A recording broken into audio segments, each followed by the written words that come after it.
Assalamualaikum warahmatullahi wabarakatuh. Nama saya Surya Afika binti Ahmad Rosdi, pemegang nombor kad matrik D20411134007. Kami daripada kumpulan 4 bagi subjek PML 3063 Sintaksis Bahasa Melayu di bawah bimbingan Dr. Muhammad Rahim bin Syahari.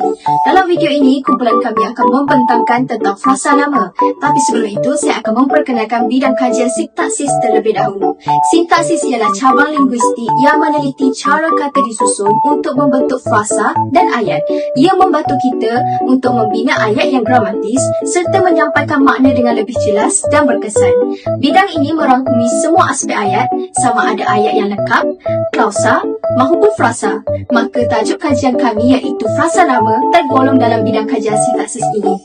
Frasa ialah unit sintaksis yang berada antara perkataan dan klausa. Ia merupakan kumpulan kata yang berfungsi sebagai satu unit dalam ayat seperti subjek, predikat atau objek. Frasa juga bukan ayat yang lengkap kerana tidak mempunyai subjek dan predikat secara serentak, tetapi ia berperanan sebagai blok binaan dalam pembentukan ayat. Frasa nama ialah frasa yang berintikan kata nama atau kata ganti nama. Ia boleh berfungsi sebagai subjek, objek atau pelengkap dalam ayat. Struktur asas frasa nama ialah inti dan penerang dan boleh diperluaskan dengan penjodoh bilangan, kata adjektif atau penentu. Polanya juga merangkumi 4 yang menjadi gabungan daripada frasa nama, frasa kerja dan frasa adjektif. Frasa nama penting kerana ia menjadi pusat pembentuk selain dan jika pembinaannya, maka boleh menjejaskan kefahaman Selamat pagi dan salam sejahtera. Nama saya Emilia Alexander bernomor metrik D20411132275. Seterusnya saya akan membentangkan unsur yang boleh mengisi setiap frasa nama. Salah satu unsur yang boleh menjadi pengisi bagi frasa nama adalah kata nama.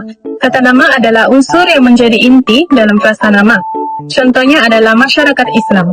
Contoh ayat daripada data korpus adalah masyarakat Islam sentiasa memakmurkan masjid, berduyun hadir ke masjid untuk solat berjemaah pada setiap waktu.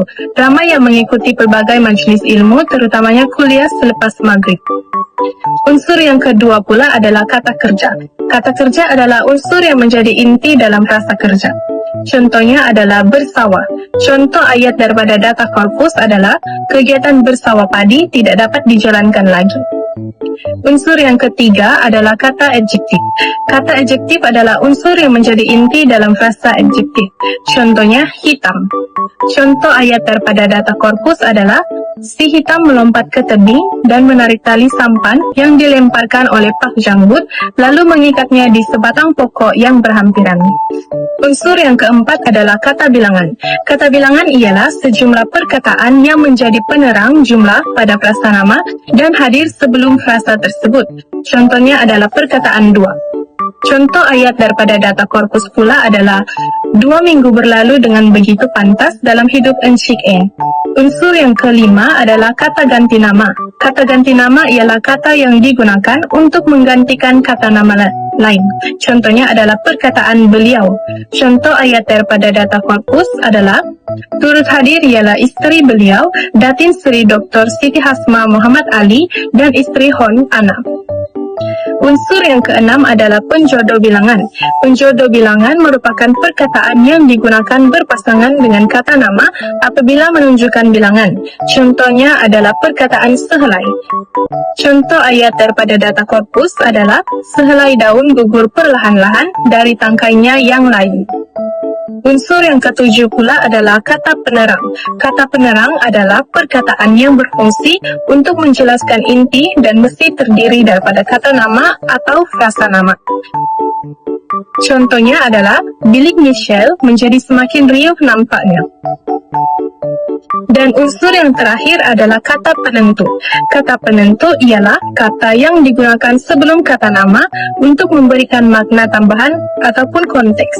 Contoh ayat daripada data korpus adalah proyek terbengkalai itu merangkumi 17.672 unit perumahan, 18 proyek komersial, 5 proyek pembesaran kampung. Saya Yusnina Maria, anak Muri, bernomor matriks D20411132280. Saya akan membentangkan bahagian rumus frasa nama. Rumus frasa nama adalah formula atau struktur umum yang menunjukkan kedudukan kata nama dan unsur-unsur yang digabungkan. Terdapat 6 rumus frasa nama. Rumus yang pertama atau yang paling asas iaitu kata nama sahaja. Inti bagi frasa nama ini hanya disertai dengan kata nama sahaja tanpa kehadiran sebarang unsur tambahan. Contohnya, semua buku ini memuatkan nasihat tentang cara mentadbir. Ayat ini menyatakan bahawa buku adalah rumus yang hanya disertai oleh kata nama sahaja. Rumus yang kedua iaitu kata nama dengan penerang. Penerang ini berfungsi untuk memberikan maklumat tambahan kepada inti kata nama. Contohnya, baju Melayu baharu ini. Baju merujuk kepada inti kata nama, manakala Melayu pula adalah maklumat tambahan sahaja, boleh hadir dan boleh digugurkan.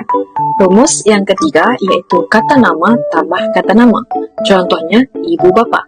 Kata nama ini harus hadir bersama dan tidak boleh dipisahkan. Rumus yang keempat pula iaitu penerang tambah kata nama. Contohnya, Perdana Menteri. Rumus yang kelima iaitu penerang tambah kata nama tambah penerang. Contohnya, Timbalan Menteri Pendidikan. Rumus yang terakhir iaitu kata bilangan atau penjodoh bilangan atau kata gelaran tambah dengan kata nama tambah penerang. Contohnya, sehelai kain putih.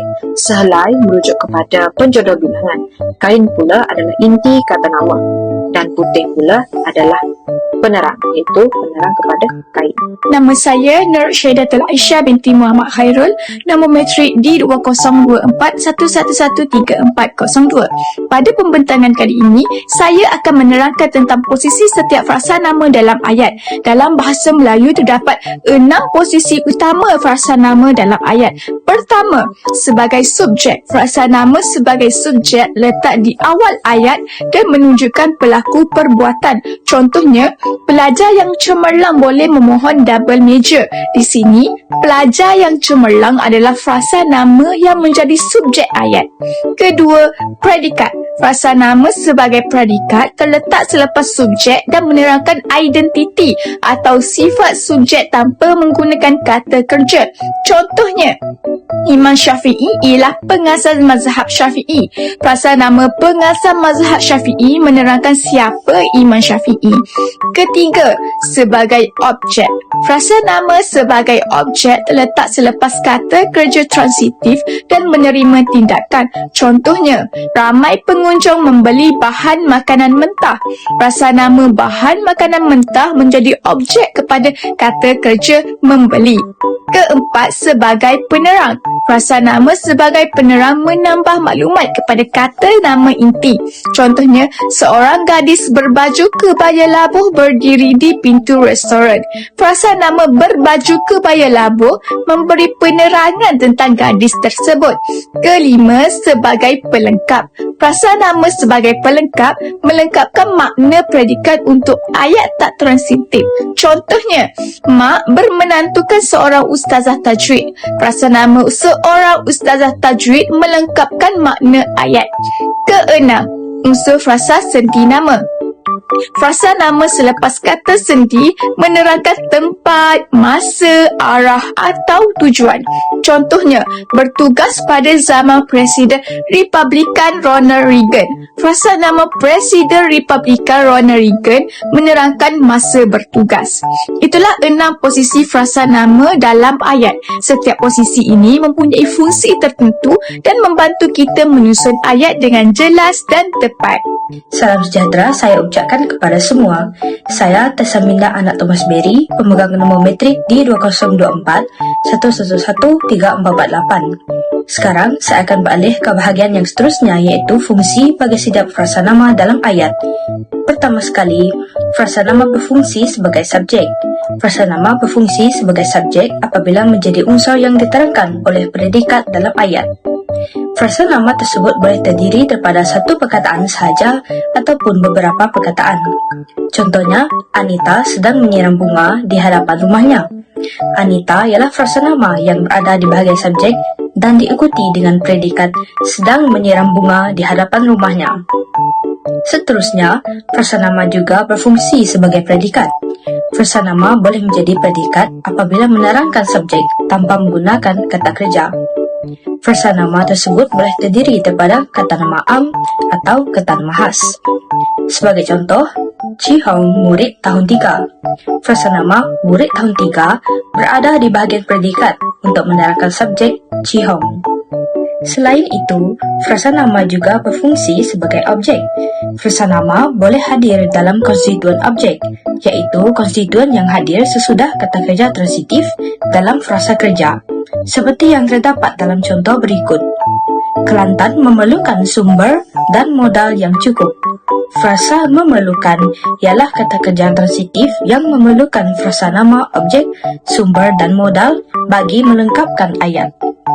Tambahan lagi, frasa nama berperanan sebagai pelengkap bagi kata kerja tak transitif untuk melengkapkan ayat.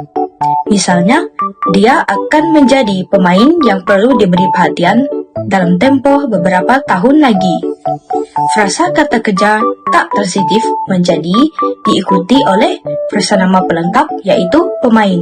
Kelima, frasa nama boleh menjadi unsur dalam frasa sendi nama apabila hadir selepas kata sendi nama. Frasa sendi nama boleh wujud sebagai unsur dalam predikat frasa sendi nama seperti yang terdapat dalam contoh berikut. Inisiatif ini daripada Menteri Baharu. Frasa nama Menteri Baharu ini menjadi unsur dalam predikat frasa sendi nama selepas kata sendi nama daripada.